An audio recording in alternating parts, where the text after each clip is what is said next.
particularly in a newly weaned pig. The nursery phase is the primary one, and some farms will get bad enough on the sow side that it will affect reproduction, particularly wean-to-service interval.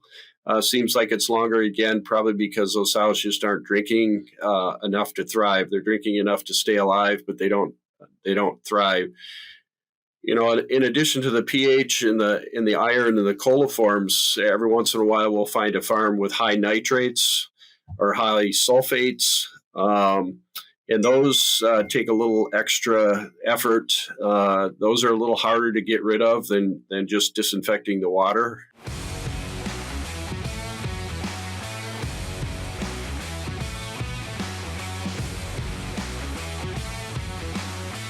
Hello, everyone, and welcome to another episode of Swine Canada, brought to you by Wise Genetics. I'm Aline Rimas, your host, and today we are exploring a topic that often gets overlooked but plays a major role in swine performance: water quality. From breeders to finisher, poor water quality can have a surprisingly large impact on pig health, feed intake, and ultimately mortality rates. To help us to understand this better, I'm joined by Dr. James Culver, a veterinarian who has deep experience in modern swine production systems. Dr. Culver brings practical insight from more than 30 years of field experience, system-level view of health and productivity. Dr. Culver, welcome to the podcast and thank you for joining us. Thank you. I'm happy to be here today. So I started my pig career very young. We always had kind of pigs in the backyard, but built our first, my father and I built our first finishing barn in 1969. It was only 200 head, but at that time it was pretty good size. So I grew up on a pig farm. We ultimately had about 80 sows, farrow to finish. We sold about a third of those as feeder pigs and finished the other 2/3. After I graduated high school, I went to Michigan State and earned a bachelor's degree in animal science, and then on to vet school, veterinary school at Michigan State as well. I went into vet school knowing I wanted to do food animal, but thought I would be in a practice doing cattle, horses, pigs, a little bit of everything. But after I got into vet school, people learned that I grew up on a pig farm. So anytime there was a pig question, they asked me. So I kind of got funneled into pig medicine. I had a great mentor in vet school, Dr. Brad Thacker. And he also mentored me, and he and I probably went to a farm once a week. So I don't know if the students today could get away with skipping a class one day a week in vet school, but I did and seemed to survive. So it was a great learning experience. Then after I graduated, I was in a mixed animal practice for about 2 years. We did a lot of equine. I did a little small animal, but interestingly, all the pigs in that practice were outdoor pigs. It was in southern lower Michigan.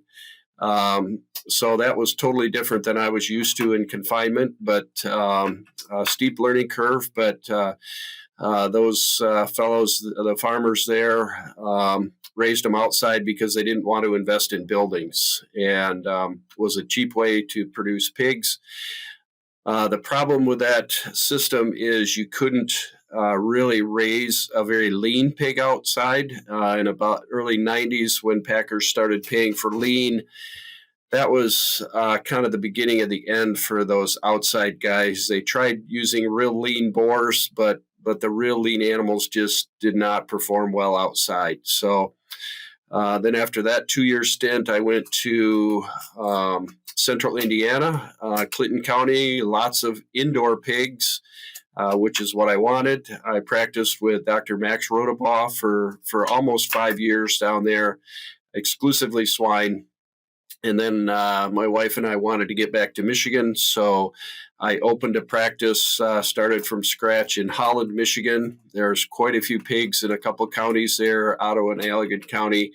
and hit the ground running. Many of those producers I knew growing up. That's about 30 miles from where I grew up. And they gave me a lot of business really quickly. So that practice grew. I practiced there for 27 years just as a solo practitioner. And at the end of 2020, I sold that practice. And then I started doing kind of a side gig for Neogen, which is a water quality and disinfectant company. So that's how I got down the water quality road, working with them.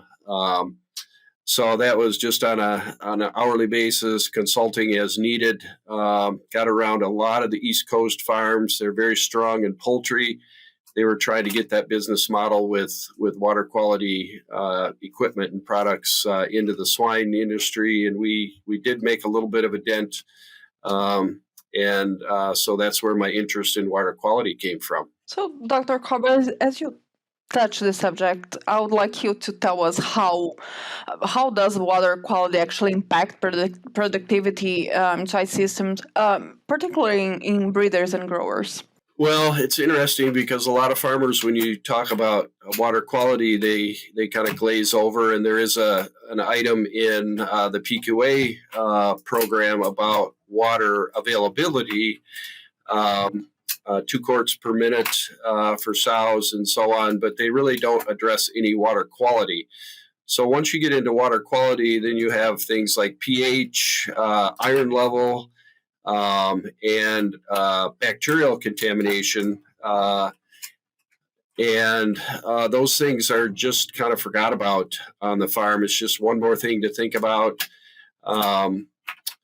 There are good ways to fight those things and improve your water quality, but they do take some effort and some oversight. And in my experience,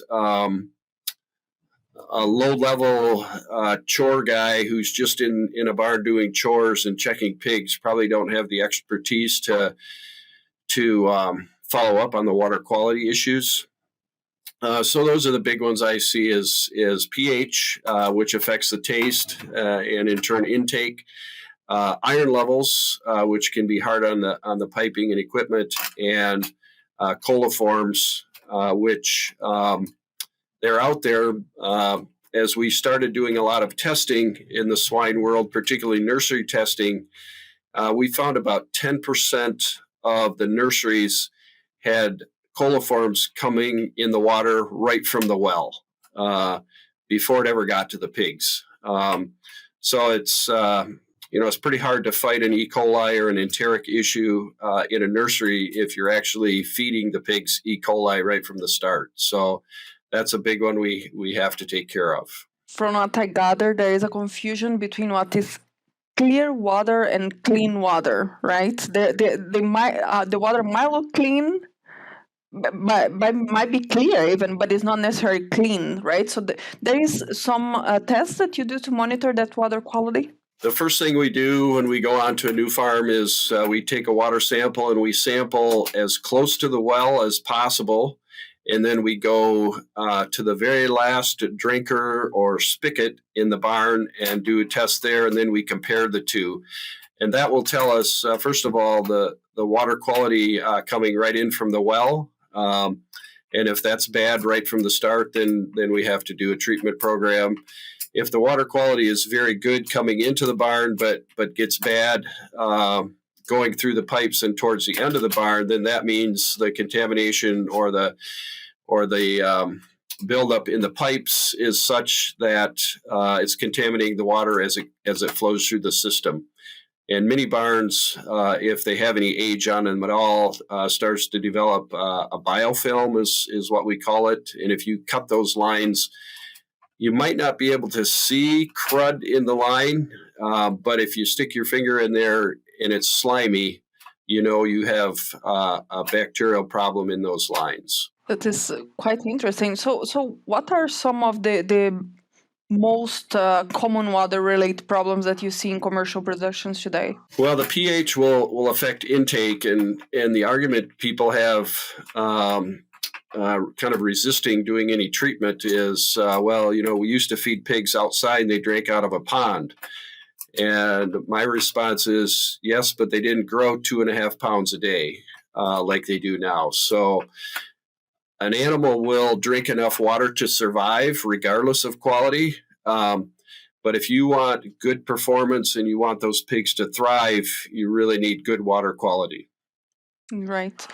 And so once you have detected a water problem, what's some of the most effective ways to address and fix these problems? Well, the simplest thing to adjust pH is just to acidify the water, and the common thing is citric acid to do that. If you also have a bacterial load along with the pH, then we would suggest a treatment system. And there's a number of systems out there, but ultimately they run a chlorine or chlorine dioxide product through the line to clean the lines as the water goes through there. And the chlorine will do two things. It will clean the line. It will also disinfect the water. So water disinfecting is how we're presenting that to clean up the water. If you have a lot of iron in certain areas of the country, the best thing in my experience to get rid of the iron is to put a filter in. And there's a filter called Big Bubba, and it's about 6 inches in diameter, and it's about 3 feet long. And you change the whole washable filter. You change that filter or check that filter every day, wash it out with a hose, and then put the filter back in, and that will do a really good job getting rid of the iron in the water as well. So, and the iron can affect taste. That will iron will also lead to more biofilm quicker. So, if you get rid of the iron, then the biofilm is not quite as much of a threat. In what do you see as the most significant challenge in swine production today? Do you see that actually controlling this water quality can be one of them? Do you see, like, what comes to mind to me as well is, do you think there might be like some diseases that are happening because of this water quality, and they're being misdiagnosed just because the water is not being taken into account? It made me think in your first comment about you actually getting bacteria in the water. Yeah, so particularly enteric diseases in pigs. If you have a site that just cannot get on top of it, they treat and still end up with either a rotavirus or an E. coli. It could be that they're getting seeded down in the water, or it could be that the water tastes poor enough to the pig that they're not drinking as much as they should, and they're just under a constant level of stress, not drinking enough water, almost getting to the point where they're dehydrated, but they will go drink a little bit to stay alive. But again, they're not drinking enough to thrive and grow and perform well. Do you see that there is I think you touched a bit on this. You have told us that especially weaning pigs, we see this problem. Is that more significant in a certain phase, like weaning or breeders? Do you see more problems related to water quality in some of these phases? Yeah, particularly in a newly weaned pig, the nursery phase is the primary one. And some farms will get bad enough on the sow side that it will affect reproduction, particularly wean-to-service interval. Seems like it's longer, again, probably because those sows just aren't drinking enough to thrive. They're drinking enough to stay alive, but they don't thrive. In addition to the pH and the iron and the coliforms, every once in a while we'll find a farm with high nitrates or high sulfates. And those take a little extra effort. Those are a little harder to get rid of than just disinfecting the water. Those chemicals in there. And sometimes we have to put a more sophisticated filter system in to get rid of those. I recently was on a farm in Ohio that the sulfates were so bad, the people couldn't. The rotten egg smell was so bad in the farrowing rooms they couldn't hardly stand to be in there. So we had to come up with a filter system that got rid of the sulfur. So the pH, the iron and the coliforms probably are 90% of our battle, but every once in a while we'll find an odd chemical in there too that we have to figure out how to get rid of. Do you see a path forward to improve sow and finisher mortality rates? And where do you think the industry should focus its attention? Are you asking just about the water quality, where the most important place is? Yeah, I think especially related to water. So you have told us a little bit that you some of the special in this, especially in these phases, you see these problems. Would you recommend like a routine of how we can actually do a routine testing and addressing this type of problems to actually, and that would likely play a role decreasing the mortality in these phases? Yeah, I think the nursery and the sows are more important than the finishers, although it's pretty hard to tell when you have increased mortality in a finishing barn if it's related to water quality, because oftentimes you can do a necropsy in those pigs and figure out something else, an ulcer or lameness or something along those lines. So it's pretty difficult to tell in a farm setting if water intake and water quality are affecting mortality rates in the finisher, but that would be a great research project. Fantastic. Have you seen like some unexpected case that you could not figure out in the barn what it was, and it was actually a water quality issue that you have faced? The most challenging ones are there's still some farms out there that are using surface water, so they're pulling water out of a pond or something like that. And it's very efficient. They don't have to drill a well. Sometimes in parts of the country you have to go very deep to find a well. So they're using surface water, and that can be very challenging to get everything filtered out of those ponds. So those are particularly challenging. What would be the advice that you give to a new vet or a production manager just entering the field today? Well, the first thing they should do is get a water test, and the companies that sell both equipment and products to improve water quality oftentimes will offer free water testing. So if the producers will get a hold of those companies, first thing you need to do if you're suspicious of water is get it tested and figure out where you're at. And a big red flag is if you go to a farm and in the farm office or the lunchroom there's a water cooler with nice fresh water, and you'll say, well, why do you have that? Why aren't you drinking tap water? And often the answer is, well, the workers don't like the taste of the water. And you're like, oh, so if the workers don't like the taste of it, how do you think the pigs like it? So that's a big clue too. If you have a water cooler in the office, then you get suspicious there may be a funny taste to the water.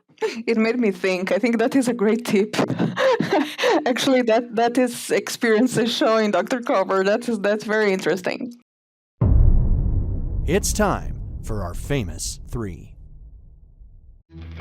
Feed formulation software is stuck in the past. Most tools haven't evolved beyond basic least cost optimization. A Diet Forge changes that.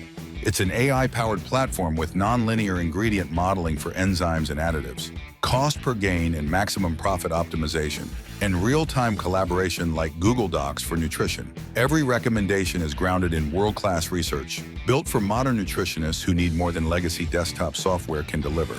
Work seamlessly with your team and optimize the way modern operations demand. Try dietforge.ai free today. Feed formulation, finally modernized. So we're heading here towards the end of our episode, and I would like to know from you, Home, what has been your biggest challenge with water quality on farm? Drop us a comment or tag someone who has tackled this issue head on. Dr. Cover, we will head on to our three famous questions. I'll keep here asking questions to you about feed quality, about water quality, but unfortunately I cannot keep you. But for sure, if people can drop some comments here for us and questions, we'll be happy to invite Dr. Cover to come back in another episode and share a little bit more of his wisdom with us. So, Dr. Cover, what is your favorite swine production or water-related health or a health veterinarian maybe related book or resource that you recommend? Well, I'm going to go a little bit broader than just water quality, but the big reference I use is diseases of swine. And there's a version that the American Association of Swine Veterinarians sell called the Swine Disease Manual. And rather than a whole chapter on every bacteria and virus, it's a page or two. And I actually am comfortable leaving that right on the farm and tell, if we come up with a strep diagnosis or some other diagnosis, I can tell the production manager, the owner, to say, hey, have a look in that book, and that'll explain what we're dealing with. So those two things, diseases of swine, the swine disease manual, and then thirdly, the AASV website has all the articles, journal articles, back as far as I can remember. So that's an excellent resource as well. And would you suggest us another book or resource or outside academia that you have enjoyed? So a couple different books I've read recently. One is called Animal Vegetable Miracle, and it's a story of a family that decides they're going to grow all their own food for a year, and the only thing they bought were spices and flour and sugar. Otherwise, they grew everything. And they said it was cheaper than buying food in the store, but they didn't put any time in or any money in for their own time. It was a full-time job for someone to do that. So it's a little bit deceiving thinking that you can grow your own food cheaper when you don't take into account your own time you put in. And the other book that's really interesting, it's not necessarily swine related, but food related, is called The Secret Life of Groceries.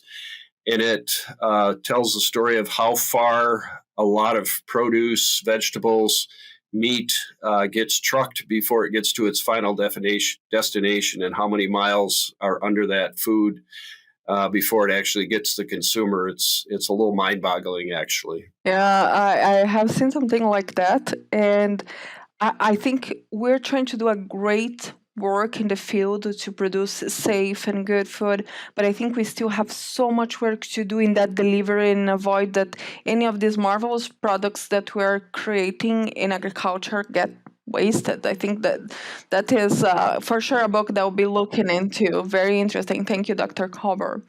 And finally, what do you think that sets a successful swine professional apart from those that are not? My big word is integrity. I read a book many years ago that made the story that if you compromise your integrity, you've lost the whole battle. So you just don't want to compromise your integrity, and honesty is kind of woven into that word. But above all else, don't compromise your integrity, because it's very difficult to get your integrity back once it's lost. Thank you. Yeah, that's amazing advice, and thank you for sharing that with us, and thank you for being here with us. It's been a pleasure. I really enjoyed it. So that's a wrap for today's episode of Swine Canada, presented by Wise Genetics. A big thank you to Dr. James Cobber for sharing his expertise in water quality and production challenges in modern pork systems. If you found this episode helpful, please subscribe, leave a review, or share it with your network. And be sure to go to the wean-to-service.com for more content that supports science-driven and sustainable pig production.